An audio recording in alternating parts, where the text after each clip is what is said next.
Nagsimula ang eksena nang sila Joker at Harley Quinn ay kasalukuyang hinahabol ng mga pulis dahil sa kanilang nagawang pag-hold up ng isang bangko sa Gotham City.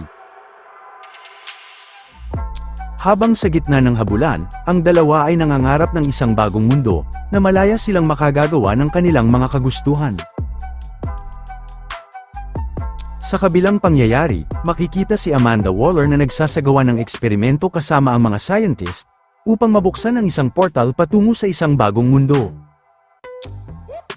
At sa pagbukas ng portal, kinakailangan ito ng malakas na enerhiya, ngunit ang isang scientist ay nag-aalala dahil sila ay gumagamit ng isang buhay na tao at pwede itong ikapahamak niya kung ito ay ipagpapatuloy. Gayunpaman, sinaway ito ni Amanda at inutos na i-maximum ang intensity nito sa 70% na nagresulta sa matagumpay na pagbukas ng warp gate patungo sa ibang mundo. Sa pagpapatuloy ng habulan, gumamit si Harley ng isang bomba na pinasabog sa mga pulis upang tuluyan sila makatakas, at hiniling ni Harley kay Joker na huminto sa isang bar para makakuha ng maiinom. Sa pagpasok ni Harley, kanyang naramdaman na ito ay isang ambush, kaya naman siya ay nakipaglaban sa loob, habang si Joker ay inatake ng mga assault vehicles na tuluyang nagpahiwalay sa kanila.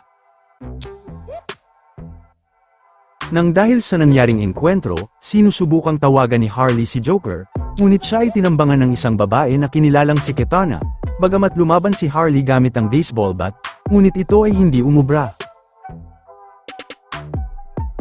Kahit na nakakuha ng tubo bilang sandata, sinubukan pa rin ni Harley lumaban, pero dahil sa galing ng paghawak ng samurai ni Kitana, siya ay natalo at pinatulog nito, at dinala siya ni Kitana sa mga army upang si Harley ay maaresto.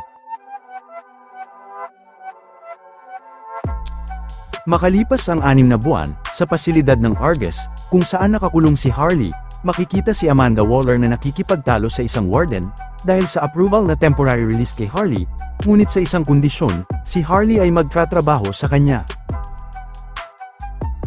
Habang palabas si Harley, siya ay kinumpronte ng warden, dahil sa binigay nitong komportableng buhay niya sa selda, ngunit nang siya ay lumaban sa warden, si Harley ay nakatulog dahil sa pag-taser ni Amanda. Pagkatapos ng kanyang kakaibang panaginip, sa tila isang void portal, si Harley ay nagising sa isang helicopter kasama sina Deadshot, Clayface, at Peacemaker. Sila ay pinalaya din ng warden dahil sa utos ni Amanda. At nang maalimpungatan si Harley, sila ni Deadshot ay nagkausap sa paraan ng panlalait, habang si Clayface naman ay nagmayabang na siya ay isang aktor, ngunit siya ay naasar dahil hindi siya kilala ng mga ito. Samantalang si John Cena ay nakasuot ng sako sa ulo upang hindi daw makita ang kanyang mukha. Kinalaunan, sila ay in-inform ni Amanda Waller sa isang misyon na kailangan nilang panatilihing ligtas ang kasalukuyang pagre-research sa bagong tuklas na lugar. At kung sila ay magtagumpay, ang kanilang sentensya ay mababawasan, ngunit kung sila ay mabigo, maaring sumabog ang isang bomba na nakatanim sa kanilang leeg. Ipinaliwanag ni Amanda na ang bomba ay konektado sa radio signal, at kung sila ay sumuway o tumakas, ang bomba ay sasabog sa loob ng 72 hours. Pagkatapos ng instruction ni Amanda sa grupo, ang helicopter ay biglang niyanig, at nagulat si Adam nang matuklasan niya na ang mga piloto nila ay patay na. At ang helicopter ay nag-crash sa gitna ng labanan ng mga orc at mga tao. Nang sinubukan tignan ni Harley sa harapan, nakita niya na patay na rin si Adam. Habang si Clayface ay binuksan ng pinto gamit ang kanyang meta-human powers, at nang sila ay makalabas, nagulat sila sa bagong mundong kanilang nasasaksihan. Habang sila ay nag-uusap-usap, sila ay hinarap ng grupo ng mga orc, bagamat sinubukan ni Clayface na makipag-usap sila ay hindi nagkaintindihan, at ang isang orc ay umatake. Dahil sa nangyari, na-trigger si Harley, at kasabay nito ang paglabas ni King Shark, at kinain ang kanyang mga bawat madadaanan. Habang si Clayface ay pinaglalampaso ang mga orc na humahabol sa kanya, at si Harley, Peacemaker, ay nakipagsabayan sa bawat atake ng kanilang mga kalaban. Samantalang si Deadshot ay pinuntirya ang leader ng mga orc, ng dahilan ng pag-urong ng mga ito. Kinalaunan, may ilang mga kabalyero ang dumating, at nang bumunot ang pinuno nito ng espada, nagawang barilin ito ni Deadshot, ngunit nagawang bumalik ang espada dahil sa mahika. Dahil sa nasaksihan ng grupo, si Clayface ay sinabing sila ay napadpad sa isang isekai world na matagal na niyang pangarap, kaya naman si Clayface ay nagpahayag sa pinuno na sila ay pinadala upang maging bayani ng kanilang mundo. Ngunit dahil sa hindi pagkakaintindihan, sila ay nauwi pa rin sa bilangguan, habang si Deadshot at Peacemaker ay tuloy sa pagtatalo. Samantala, ang karwahe ng Reyna ng Lupain ay palapit sa palasyo, at ang mga mamamayan nito ay nagmamakaawa para sa pagkain, ngunit walang pakialam dito ang Reyna. Nang makarating sa palasyo, dahil sa tagumpay nila sa pakikipaglaban nila sa mga orc, gusto ng isang advisor na sila ay magdiwang para dito, ngunit ang head knight na si Cecil ay tumutol dahil ang kanilang mga magsasaka ay kasalukuyang walang makain. Nang dahil sa pagtatalo, tinawag na hangal ni Reyna Aldora ang mga maharlika, sapagkat hindi sapat ang isang tagumpay upang magdiwang, dahil kailangan nilang mawasak ang buong imperyo ng mga orc. Kaya naman pinakita ni Cecil sa Reyna, ang nakamamanghang kuha sa laban ng grupo nila Harley, bagamat sila ay pinakulong niya dahil sa kaibahan nila ng wika, hiniling ni Cecil na makipagtulungan sila sa mga estranghero. Ngunit ang Reyna ay hindi sang-ayon sapagkat isang kaduwagan ang paghingi ng tulong sa iba, habang si Fayoni ay sinubukang pag-usapan nila ang tungkol kila Harley at ang Reyna ay tumanggi pa rin. Pagkalaon, sa silid ng prinsesa, walang gana si Fayoni kumain dahil sa nagugutom nilang mga mamamayan, at nag-utos siya kay Cecil na magpunta sa kulungan. Samantala, nagising si Harley kasama pa rin ang iba sa selda, habang si Clayface naman ay nagrereklamo dahil ang mga katulad nilang bagong dating galing sa ibang mundo, ay dapat tinuturing bilang isang hero at hindi kriminal.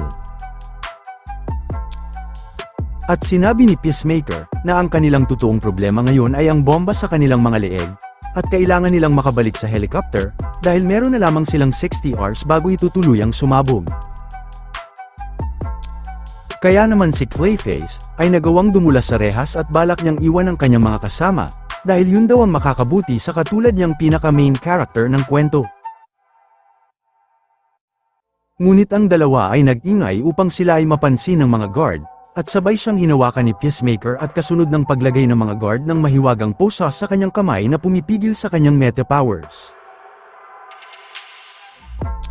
Nang pananghalian, habang sila ay kumakain, tatlong ogre ang lumapit sa kanila at pinapaalis sila nito sa kanilang pwesto, bagamat sinubukan ni Clayface makipag-usap sa mga ito, ngunit siya ay sinuntok sa mukha.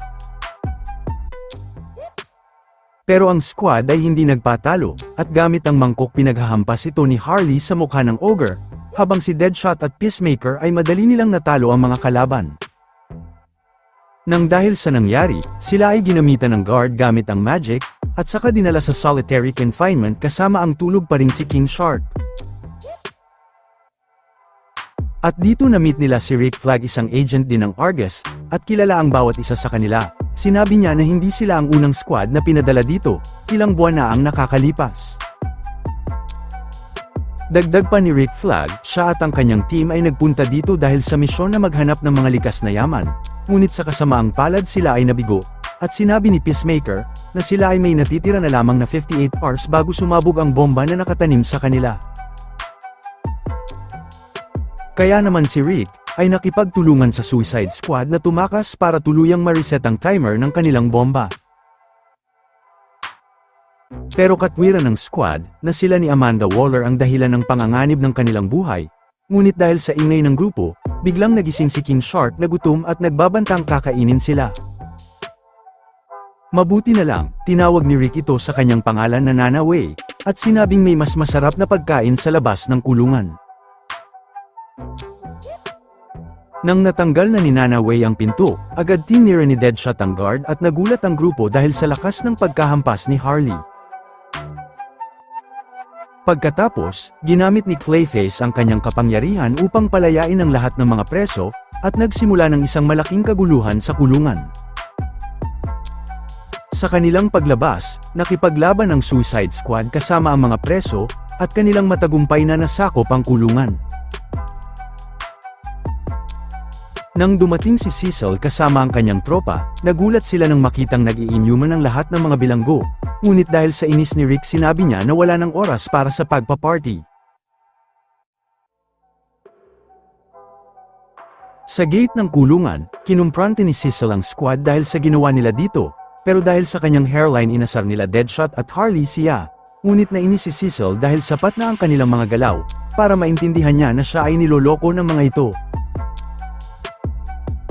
Dahil sa inis, inatake niya si Harley, pero agad na kinain ni Nanaway ang kanyang espada, ngunit pinabalik niya ang espada at lumabas ito sa tiyan ni Nanaway, mabuti na lang nagawang mag-heal ni King Shark. Pero agad dumating si Rick Flag, at inawat sila upang makipagnegosasyon, dahil napag-aralan niya ang lingwahe mula sa pakikinig sa mga preso. Ngunit lingid sa kanyang kaalaman, na ang kanyang ilang mga sinasabi ay tila insulto at mga mura, at napansin ng squad na lalong nagagalit si Cecil, ngunit dahil sa pakiusap ni Fiona, walang nagawa si Cecil kundi isama sila sa kaharian ng Reyna.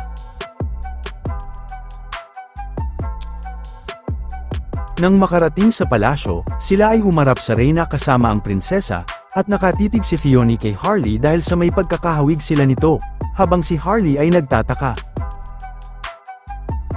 Upang ang lahat ay magkaintindihan, si Reyna Aldora ay nag-cast ng translation spell, at dito ay inihayag ni Flag na ang dahilan ng kanilang unti-unting pagkatalo, ay dahil sa mga bagong general ng imperyo na kanilang kalaban, at ang mga ito ay galing sa ibang mundo. At si Flag ay humingi ng kalayaan nila sa Reyna, dahil may alam siyang impormasyon na makakatulong sa panig ni Aldora, sapagkat ang mga bagong general ng kalaban nilang imperyo, ay dating miyembro ng kanyang grupong pinamumunuan. Nang marinig ito nila Harley, sinabi nila na ito ay dahil sa kapabayaan ni Rick, kung bakit ang mga ito ay patuloy nang sasakop sa mundong ito. Kaya naman ang Reyna, ay sinabing kasalanan nito ni Flag kung bakit nangyayari ito sa kaharian, ngunit si Peacemaker ay mabilis na nagmungkahing handa silang lumaban sa panig ng Reyna, para mabayaran ang lahat ng pagkakamali ni Rick Flag. Bagamat pumayag ang Reyna, si Flag ay ginawa niyang bihag, at ang pagkabigo ng squad ay kapalit ng buhay ni Rick, kaya naman kinakailangang magtagumpay sa misyon ang ating mga bida. Habang dinadala palabas si Rick at inaasar ng mga kasama niya, sinabi niya na siya lamang ang may alam ng daanan papunta sa gate, at huwag siyang kalimutan, kung hindi sila ay tuluyang sasabog. Pagkatapos makiusap ng squad sa Reyna na ibalik ang kanilang mga kagamitan, sila ay nagpunta sa battleground, ngunit ang squad ay inutusan ni Cecil na manatili sa malayo at huwag makialam sa kanilang labanan, dahil makakaya nila ipanalo ang digmaan ng sila lamang. Habang ang squad ay pinapanood ang laban ng mga tauhan ni Cecil at ng mga taong lobo, gamit ang kanilang mga sandata at mga magic, ngunit ang mga kawal ni Cecil ay tila walang panama sa mga ito. Sinabi ni Deadshot, na malakas sana si Cecil, ngunit mali ang kanyang mga paraan at tactics sa ganitong labanan, kaya naman tila isang suicide ang sumama sa ganitong klase ng gera. Napansin din ni Harley, na ang mga taong lobo ay tila naka-under ng mind control dahil parang wala itong pakiramdam sa kanilang mga sugat. Dahil sa sinabi ni Harley, naisip ni Deadshot na siya ay may natatandaang tao na may ganitong klase ng kapangyarihan, kaya naman minungkahi ni Deadshot na sila ay palihim na pumunta sa kuta ng mga taong lobo. Nang makarating sa kuta, binutas ni Clayface ang pader upang sila ay makapasok, at sinabing simula nang napunta sila sa SAK World na ito, ay gumaling ang kanyang kapangyarihan, habang si Harley naman ay na-realize niya na ganun din ang nangyari sa kanya. Nang mapasok ng squad ang kuta, madali nilang nalampaso ang mga bawat taong lobo na kanilang madadaanan, at nang marating ang taas, masayang binati ni Deadshot si Ratcatcher. Ngunit si Ratcatcher ay hindi natuwa, at ikinwento ni Deadshot ang kanilang pinagsamahan ng kanyang kaibigan sa loob ng kulungan, ngunit hindi niya alam na pambubuli pala ang mga aksyon niyang nagawa dati. At gamit ang tungkod ni Ratcatcher, kanyang inutusan ang mga taong lobo, na sila ay patayin, habang ang squad ay nilabanan ng mga bawat umaataking alaga ni Ratcatcher. Dahil sa teamwork ni Deadshot at Clayface, pinatamaan nila ang water tower na nagsimulang magpabaha sa sahig, habang si Clayface ay binutis ang baba na ikinahulog naman ng mga kalaban, at nagpagguho sa ilang parte ng kastilyo. Nang sinubukan ulit ni Peacemaker na barilin si Ratcatcher, biglang dumating si Kitana, at sinagip ito at tumakas. Dahil dyan, naalala ni Harley ang laban nilang dalawa, at lalong tumindi ang galit niya nang makita ulit si Kitana. Dahil sa kanilang ginawang pagsuway at pagsira sa kastilyo, pinagalitan sila ni Cecil, ngunit sa pilosopong sagot ni Deadshot, na kailangan lamang nito ng kaunting pag-aayos. Pagkalaon, habang si Ratcatcher naman ay hindi papayag na hindi makakabawi sa kanyang pagkatalo. Pinapakita sa kwento ang panaginip ni Harley tungkol sa nakaraan, kung saan sila ni Joker ay nakatago sa isang gusali, mula sa mga gangster na gusto silang patayin. Ngunit ang dalawang grupo ng mga gangster, ay walang kaalam-alam na sila ay ang mismong biktima ni Joker sa gabing yon, kaya naman, paglalaroan niya ang mga ito na parang mga daga lamang. Habang hinihintay ang tamang pagkakataon, pinasabog ni Joker ang pader sa pagitan ng dalawang grupo, at ang mga ito ay nagsimulang magpatayan. At si Harley ay nagising ulit sa loob ng selda, kasama ang nakabusangot na mukha ng kumpletong miyembro ng squad, sapagkat mayroon na lamang silang 12 oras bago sumabog ang kanilang mga bomba. Nang dumating ang prinsesa, tinanong ni Deadshot, na kung kailan sila makakalaya, sapagkat nagawa naman nilang magtagumpay sa kanilang misyon. Kahit na nahihiya, humingi ng patawad si Feony, sapagkat hindi niya rin alam kung bakit pa rin inutos ng Reyna na sila ay maipakulong, at biglang tinanong ni Harley, kung ano ang ibig sabihin ng kanyang pagtitig kahapon. Nang hindi makasagot ang prinsesa, nagpakita ng pagkadismaya si Harley na ayaw niya sa mga mahihina at hindi kayang ipagtanggol ang sarili, katulad ng dati niyang katauhan bago makilala si Joker. Nang dumating si Cecil, sinabi niya sa squad na sila ay pinapatawag ng Reyna. Bumalik sa nakaraan, kasama ni Feony ang kanyang mga kababata habang pinagmamasdan ang tanawin, nasabi ng lalaking bata na dahil sa epekto ng digmaan nagmahal ang presyo ng tinapay, at hirap silang makakuha ng ibang pagkakakitaan. Pero dahil tumakas siya sa kanilang palasyo, ibinalik siya ni Cecil sa Reyna, at siya ay naleksyonan ni Eldora, dahil ang tungkulin niyang maharlika ay dapat nakatuon sa pagwakas sa digmaan. Sa kasalukuyan, sinabi ni Cecil na hindi niya kailangang dumalo sa konseho ng digmaan, ngunit kagustuhan ni Feony at responsibilidad niya ang makialam sa nangyayari, dahil naaalala niya ang mga kaibigan niya na naging biktima ng digmaan dati. Pagdating sa pulong, pinapakita ang napakaraming hukbo ng mga beastmen na papalapit sa kaharian. Ipinaliwanag ni Cecil na kailangan nilang gumawa ng aksyon, kung di ang puwersa ng mga kalaban ay tuluyang makakapasok sa kanilang hangganan, sa loob ng 2 o 3 araw. Ang kanilang mga kalaban, ay dati ring mamamayan ng kanilang kaharian, at ilang dekada nang naglalaban, ngunit lalo itong tumindi ng nagdaan na 6 na buwan, kasama ang mga nagtaksil na elves at mga beastmen. Kaya naman ng Reyna, ay tinanong si Flag na kung sino ang namumuno sa mga beastmen, sinabi ni Flag na ito ay si Ratcatcher, na galing sa kanilang mundo at may kakayahang magkontrol ng mga daga. Si Deadshot ay nagtanong, na kung bakit hindi niya pinasabog ang mga ulo ng naunang squad nung sila ay nagtraidor. Pahayag ni Flag, sila ay nakagawa ng paraan para i-disable ang mga remote, kaya ito ang rason kung bakit ginawang time bombs ito ni Waller pagdating sa kanila.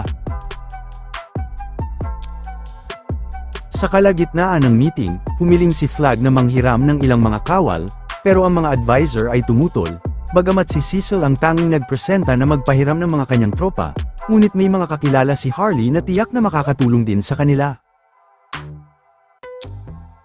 Nang kinahapunan, tinanong ni Cecil kung paano nakakapagtrabaho si Flag kasama ang mga kriminal kahit na siya ay isang sundalo. Sinabi ni Flag na hindi niya gusto ito, ngunit dahil sa kanyang tungkulin na binigay sa kanya ni Waller, kinakailangang gawin niya ito. Nang natapos na ni Clayface ang ginawang defense barrier na gagamitin ng mga kawal at mga ogre, tinanong ni Cecil kung nasaan si Deadshot, at sinabi ng squad na siya ay nasa taas at parte iyon ng kanilang plano.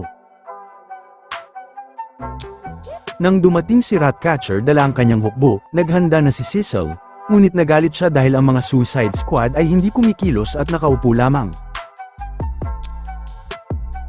Nagtataka si Ratcatcher dahil kasama ng mga kawal ang mga ogre, at tinawanan niya ang mga ito dahil mas marami pa rin ang kanyang dalang mga hukbo, kung ikukumpara sa panig ng ating mga bida.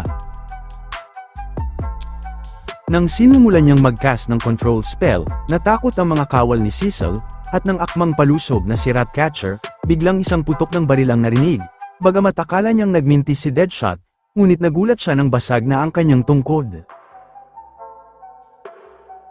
Lumalabas na si Deadshot ay nagplano ng isang sniper attack, at nang makita ni Ratcatcher ang mga beastmen, ang mga ito ay galit at nagsisimula na siyang kuyugin. Nang makabalik sa squad, sinabi ni Deadshot na basic lamang patamaan ang target niya na nasa 700 meters, habang si Cecil naman ay nagulat dahil nag-report ang isang kawal na ang mga beastmen ay sumuko na. Kaya naman ang squad ay nagpaalam na kay Cecil, dahil nagawa na nila ang kanilang tungkuling ipaglaban ang kaharian. Sa palasyo, habang pinapanood ang nangyari, nagulat si Fiona nang makita ang nakakatakot na mukha ng Reyna.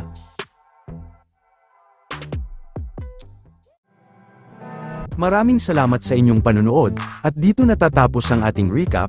Kung nagustuhan ninyo ang ganitong klaseng anime, like and subscribe. Hanggang sa susunod, paalam!